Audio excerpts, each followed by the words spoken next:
you wanted the best, you've got the best podcast, the hottest podcast in the world. The Chris Voss Show, the preeminent podcast with guests so smart you may experience serious brain bleed. The CEOs, authors, thought leaders, visionaries, and motivators. Get ready. Strap yourself in. Keep your hands, arms, and legs inside the vehicle at all times, because you're about to go on a monster education roller coaster with your brain. Now, here's your host, Chris Voss. Hi, folks. Voss here from the ChrisVossShow.com. Who let that lady in the room? The Chris Voss Show, the show that's so hot, I burnt my ear off listening to it yesterday. I've got, seriously, third-degree burn marks. Anyway, that's probably not a good thing to tell people. They'll be like, I'm not listening to that. I don't need burn marks on my ears, Chris. I'm just teasing. What's the right word? I kind of technically did. I virtually got ear burn, but it was a good ear burn. You know, it's kind of like when you burn the calories. It was kind of that feeling. Anyway, I don't know what I'm just meandering the ramble as I make it up this time. Anyway, guys, go to goodreads.com/Chris Voss, or you might get burned. LinkedIn.com/Chris Voss, Chris Voss, Facebook.com, and all those crazy places on the internet. Today, as always, we have an amazing guest. When do we not have amazing guests on this show? Pretty much whenever it's just me sitting and talking on the mic, that's why. But we have one today, and we're going to be talking about his latest book and his insights and everything that went into it, and we're going to learn some things today. We have Yosi Amram on the show with us today. We're going to be talking to him about his book, Spiritually Intelligent Leadership, How to Inspire by Being Inspired, out October 31, 2023. So we'll get into his details and everything about him that you need to know, or else. I don't know what that means. You need to know or else. So we'll get talking to him about what's inside his new book and everything about that as I try and search for his bio so I can read it. Yosi is a PhD. He's a distinguished psychologist and executive coach catering to CEOs, entrepreneurs, and other influential speakers, and a pioneer researcher in the field of spiritual intelligence. He holds an MBA from Harvard University and a PhD from Sophia University in clinical transpersonal psychology. He's committed to enabling individuals to unlock their boundless potential through spiritual intelligence, which is a profound connection to the core of one's existence, their spirit, where inspiration, their deepest interconnectedness resides, that enriches their overall functioning and improves their effectiveness and enhancing their well-being. And who doesn't want all that? Welcome to the show, sir. How are you? Good. I'm happy to be here with you. I'm just been being infected by your good sense of humor. And I just love it that you enjoy yourself. You seem to have a good sense of humor, and I'm enjoying just being here with you. That's what we do. We make it an enjoyment, fun, energetic romp on the Chris Voss Show. Give us your .coms. Where can people find you on the interwebs? They can find me actually at yosiamram.net, just YOSIAMRAM.net. That's kind of my mother website, and from there I have a coaching website for yamram.com. I have a different website for people who want to do assessment on spiritual intelligence and spiritually intelligent leadership. I host regular awakening spiritual intelligence events that are free, and you can find out about that from there. And then I have a psychotherapy website called yosiamram.com. So hopefully I haven't confused you, but the entry point for all of this is yosiamram.net. Mm-hmm. And so give us a 30,000 overview. What's inside your book? Inside my book is first of all, what is spiritual intelligence and why it's important. I see it as the next major big thing that I hope in 10, 15 years will be as widely understood and in the zeitgeist the way emotional intelligence is today. Up to 30 years ago, whenever emotional intelligence was just in its infancy, we used to think that there's a dichotomy between being emotional and being reasonable. If you said, oh, so-and-so is emotional, you'd be like, oh, I don't know that I want to deal with them. But then emotional intelligence came and said, oh, no, actually, someone who's emotionally intelligent, they could be sharp and cognitively intelligent, but they can also be emotionally intelligent, and that collapsed this dichotomy. I think that similarly in our culture, there's a dichotomy between spiritual and practical. The spiritual is, oh, you wear malas and you believe in angels and, whatever, and has no practical thing. But spiritual intelligence says, no, actually, if you look at the virtues and qualities that have been hailed by all the world's spiritual traditions, like purpose and service and compassion and gratitude and humility and joy and integrity, these help us in our daily lives. And these are not momentary experiences. It's not a spiritual belief in a deity or in the afterlife. And it's not a momentary experience. It's actually the embodiment of these qualities. And modern research in the field of positive psychology and leadership development now highlights how these very same qualities contribute to our functioning and well-being, better satisfaction of life, quality of life, productivity, resilience, mental health, effective leadership. So, first of all, the book is trying to explain what is spiritual intelligence, which I just tried to do in 1 minute. And then secondly, how that leads to inspired leadership and leaders that are inspired. And then when we're inspired as leader, that's when we can inspire others. So obviously you can't lead anybody else until when you're leading yourself. You can't inspire anyone else until when you're inspired. And so the key to unlocking that is to awaken our spiritual intelligence, connect with our life force, our spirit, get inspired, and then our energy radiates out and draws others to us and to our vision. Mm-hmm. It's all about that energy. Yeah, you can't ask people to do something that you're not bought and sold into. So if you're not fully sold into being, inspired, energetic, motivated, it's really hard to fire other people up, because you can't just go out and give a stump speech to your employees and be like, yeah, I need you all to get really inspired right now. And yeah, I want everyone to be real excited. Yeah. It doesn't work very well if you're low energy. Yeah, so you have to have a vision and a mission that calls you, that you're passionate about, and then find people that line up with that and want to share in that vision and that mission and build a community of people that are aligned around that. So you have to align your personal purpose and vision and mission with that future that calls you forth, that you want to put your heart and soul, blood, sweat, and tears and all you got into realizing that vision. Mm-hmm. And then other people see you with that passionate engagement and putting all you got towards it. So if they share those values, then they're called to join you. And then you have an aligned group of people that have that shared sense of purpose, and that gives them a sense of community and belonging, and everybody's rowing in the same direction, and there's not much politics and egos and people working against each other in a territorial, politics in a which is toxic and demotivates and de-energizes people. Tell us a little bit about yourself. How did you grow up? What interests you? How did you get into this field, writing books and stuff like that for it? Tell us about your journey through life. What shaped you? Okay. How many hours do we get? Well, we only have about an hour and 40 minutes or so. So you're going to have to speed run it. Good. Okay. An hour and 40 minutes. I'll have to talk quickly. It all started just a year and a half ago. No, I'm a little over a year and a half old, as you might imagine, but it actually started I was born and raised in Israel. It's a turbulent part of the world right now. I had seriously the Middle East? No way. Yeah. And at age 18, I was drafted into the military, even though I was pacifist in my leanings. And fortunately, it was a peaceful time. I had the fastest promotion record in the history of my regiment, so I excelled at it. But the military chafed at my soul. The command and control model, while effective and necessary in battle, you don't have time to put people into a conference room and do whiteboarding and consensus building. You got to go.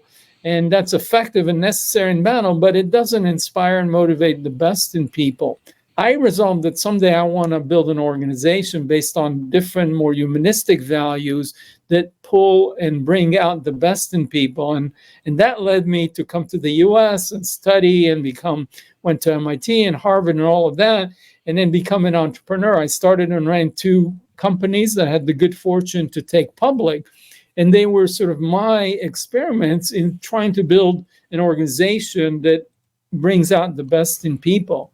Now, I was so committed to my first startup and second startup. I was working 70, 80 hours a week. I burnt myself. I got depressed. I hit what in spiritual circles would be called the dark night of the soul. And I persisted and so on.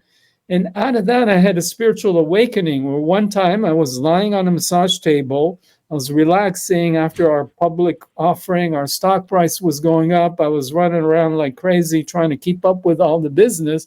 And I was trying to relax. And while I was lying on the massage table, somehow my consciousness, my awareness shifted. And I started to feel like the floor was inside me. I was looking through the face cradle. My body was made of consciousness, of awareness. And the separation between matter and consciousness dissolved. And everything became like this interconnected living and breathing web of life that I was a part of. And that blew my circuit up and I couldn't contain it. And I was the CEO of a public company. So my board freaked out and they put me on a leave of absence. And that was very traumatic. And our stock price got cut in half and so on. Wow. But that changed the direction of my life. I was like, what is this about? Was this just craziness? Or why did I burn myself out working so hard? What did it all mean? And I was fortunate enough to start invest and mentor and be an angel investor with other entrepreneurs. And I wanted to work deeper with them. So that change led me to go and pursue a PhD in psychology to understand myself, to understand what were these spiritual experiences about? Were they real? Were they delusional? And that led me to uncovered this term called spiritual intelligence that was coined by someone else, but it wasn't defined. And I set out to understand it, do the research, do the science behind it. And that's what led me to today, where spiritual intelligence is my passion, how it contributes to leadership and how it contributes to our living inspired, empowered, and connected life more broadly. Definitely. One of the things you talk about on your website is you talk about as a CEO, you need someone who's been there, and some of you, the coaching that you do and stuff like that. You talk about the position of CEO is a lonely one, and you were a CEO for over 14 years. I've been a CEO since 18, and I totally agree with that. It is one of the most loneliest places on earth, especially when you're an entrepreneur and you're highly successful. Everyone looks to you, your vice president, your board, your investors. Everyone looks to you you're the leader. Go do the leading thing. And you're like, what do I do again?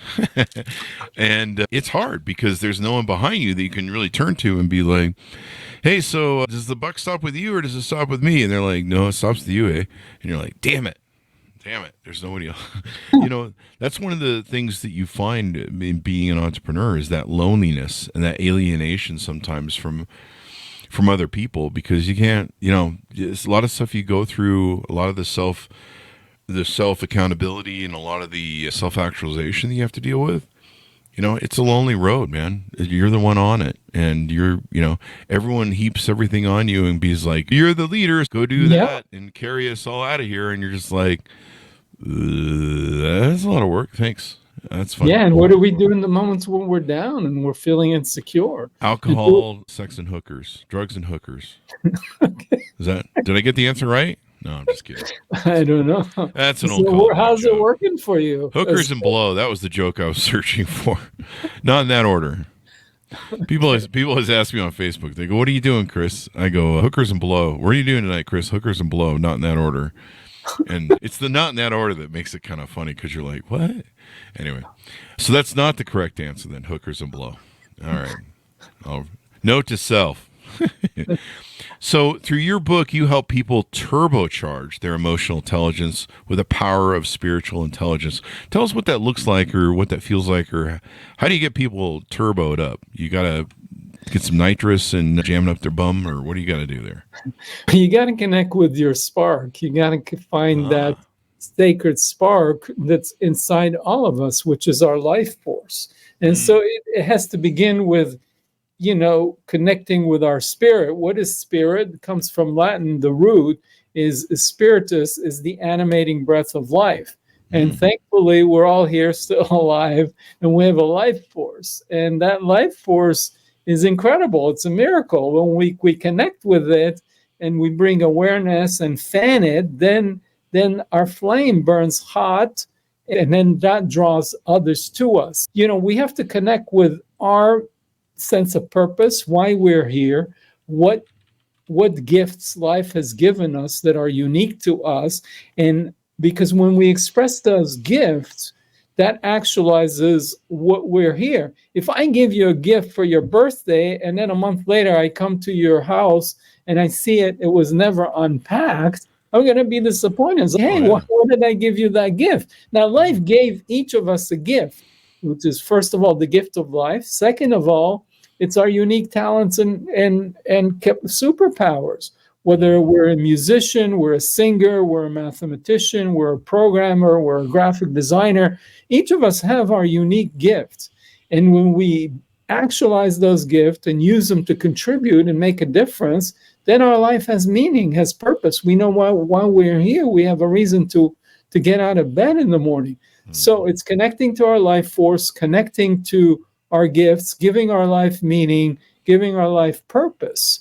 And that's kind of the beginning of it. But then we have all these qualities, like I mentioned, and trust and beauty and joy. And, like you seem to be having fun, and you bring this joy and humor to your work, and that draws people and it energizes you. That's what I see. And I'm having fun being here with you and your sense of humor. And so that's one of your gifts, and you're using it right now on your podcast. And you're making your podcast entertaining. And that draws a certain audience that resonates with that sense of humor. Now, some people may not like your sense of humor, but that's fine. They go elsewhere, right? Yeah, they can go elsewhere.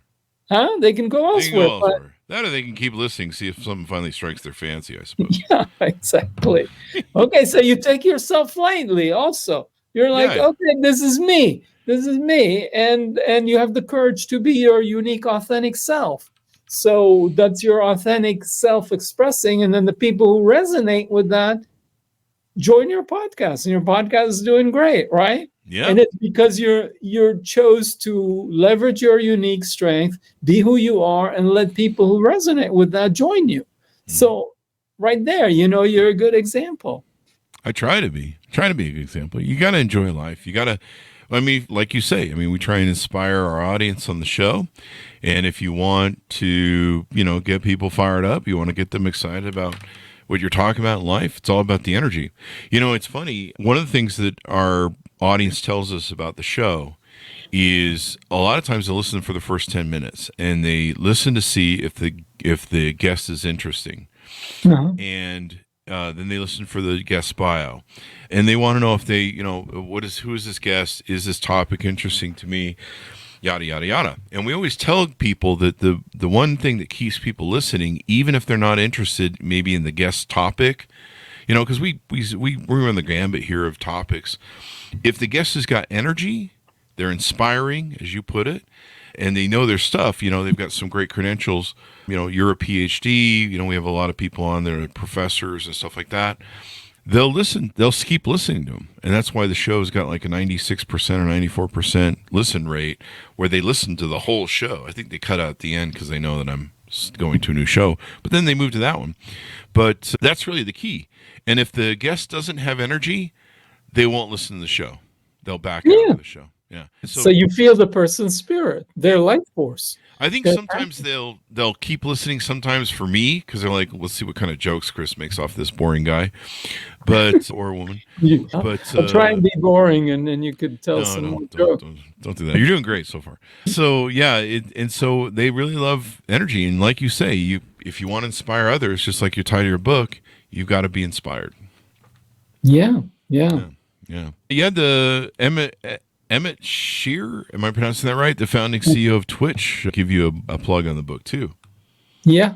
He's been one of my clients, and so he's a bright guy and done some interesting things. Mm-hmm.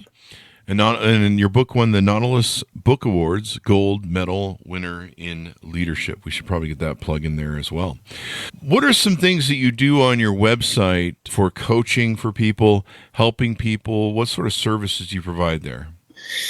Well, I work as a coach with leaders, primarily CEOs, and help them, at multiple levels. One is I've been in their shoes. Like you said, I've been a founder, CEO of companies. So I know what they're going through. I know what it takes to raise money, to manage a board, to build a team, to work with customers and keep your employees and culture high energy and vibrant. So there's the leadership side, there's the business side, and then there's the internal psychology side, which is, to believe in ourselves, to have trust in ourselves, to have trust in our vision and the future that's calling us, and then stoke that fire. So it's really bringing together the tangible business understanding, it's the leadership principles around inspiration, and it's the psychological makeup that keeps us in a positive mindset and believing in ourselves and maintaining our health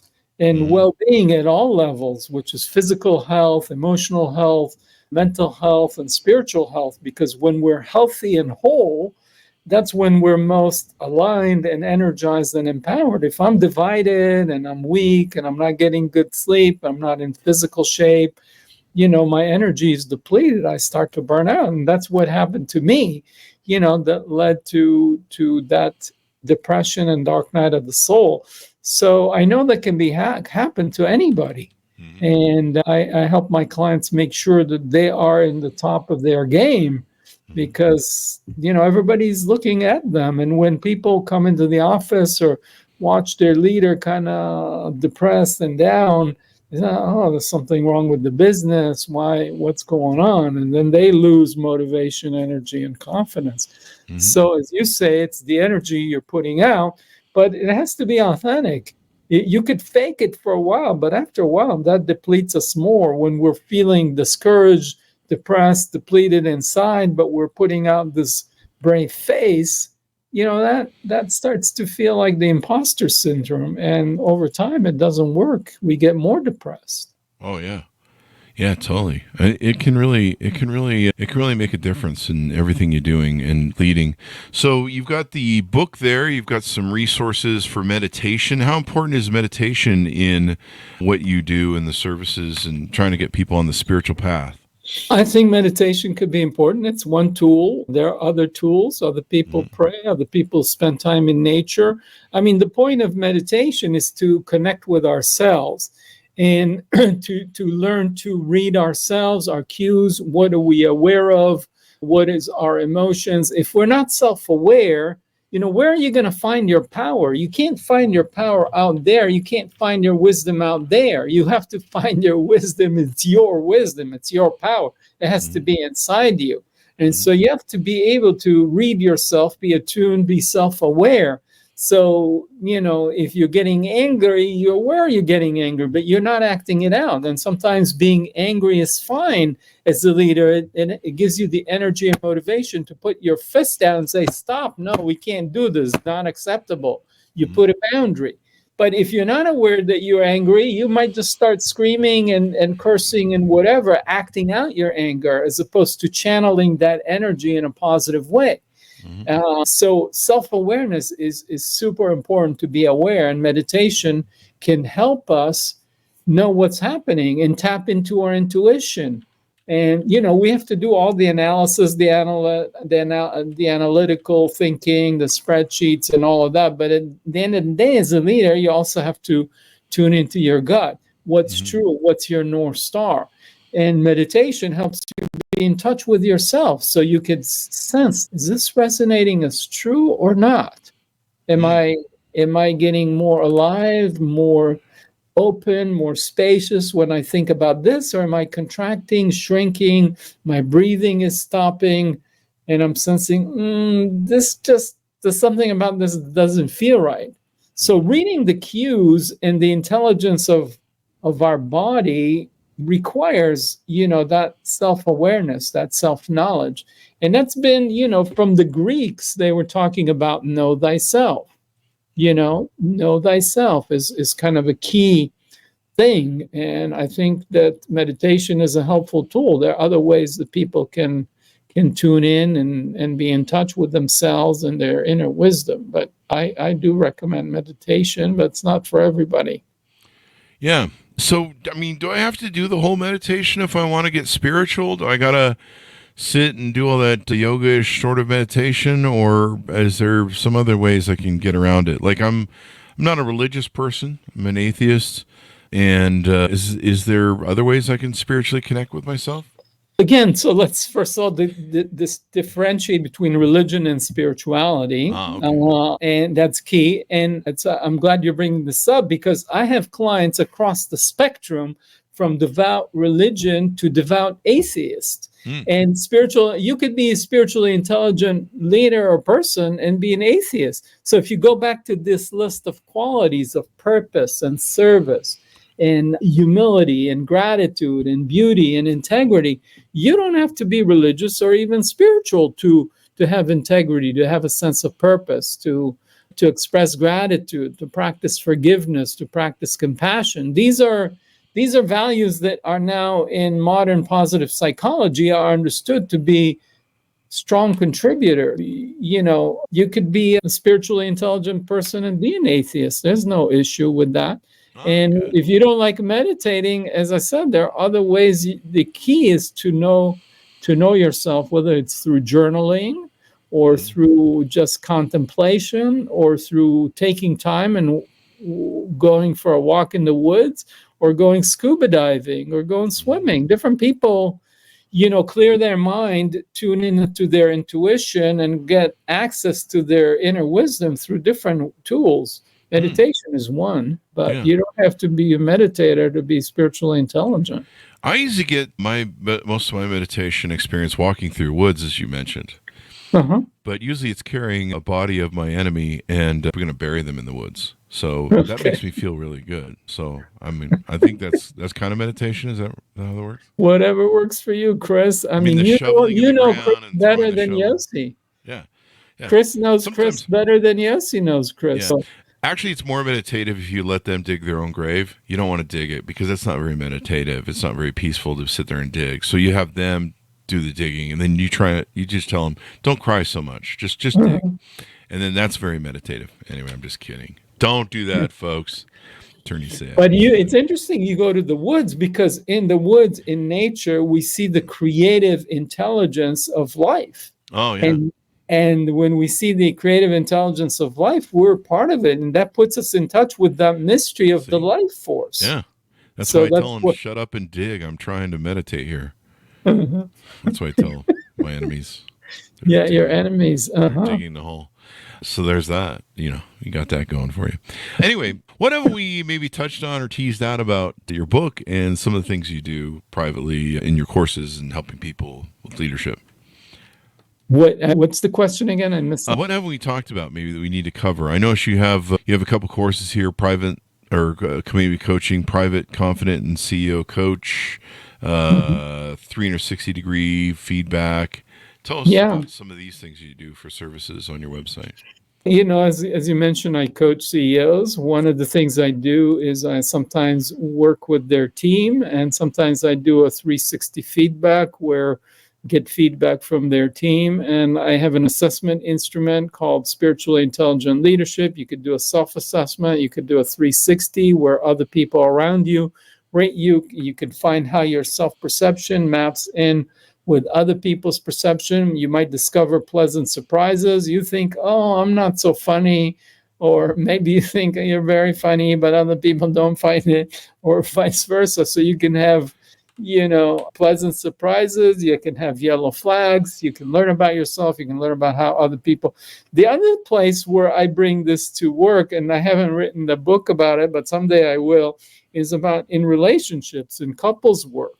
My other passion is how spiritual intelligence plays into romantic partnerships. And so that's another area I work with couples on viewing their relationship as a crucible for, having passionate love that inspires and facilitates their growth and their healing. And that's where magic can happen, and where we can, both merge with our partner into a sense of unity, go from the separate egoic self to a sense of a we, but then re-emerge into our autonomy. So in a romantic partnership, you want to move and flow between our unity, the we, that's us, and then each of us. So there's you, there's me, there's we, and then there's the one. And it's a dance of love as we merge and emerge, move into unity and autonomy and sovereignty. I hope I'm making sense. Oh, definitely. I mean, we all need that from all aspects of life, whether personal or business as well. So give us your final thoughts as we go out. Tell people how they can onboard with you. How do they reach out to you? How do they handshake with you on the website? Find out if the two of you can work together in coaching. Tell people where to pick up the book and your .com. Yeah, you can go to, as I mentioned, maybe you could put that in the show notes, yosiamram.net or yosiamram.com. You could go to my YouTube channel, which is at Awakening Spiritual Intelligence, one word, and that has all the information to my websites and free videos and shorts and long talks. But, as a parting thought, you said, is there anything else? I would just say one thing. This may sound a little woo-woo, but what the heck, we're going out on a limb. Sure. But when you think about life and this universe, everything in our universe is kind of finite. Okay, I have my water bottle here.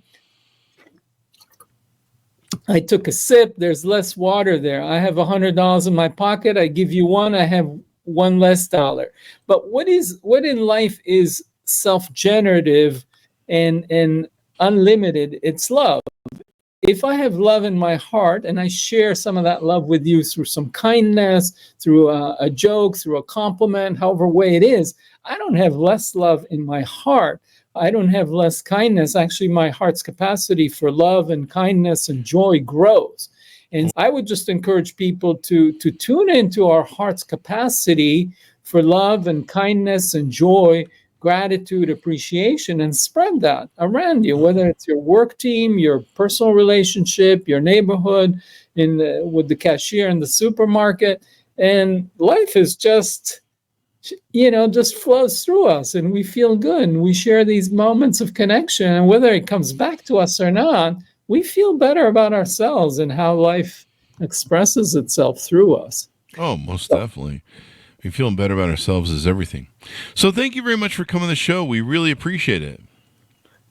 Thank you, Chris. It's been a joyful and a delightful being with you. That's what we try and do here. So thanks, Mountis, for tuning in. Order up the book wherever fine books are sold. You can find it on Amazon or other great places, called Spiritually Intelligent Leadership: How to Inspire by Being Inspired.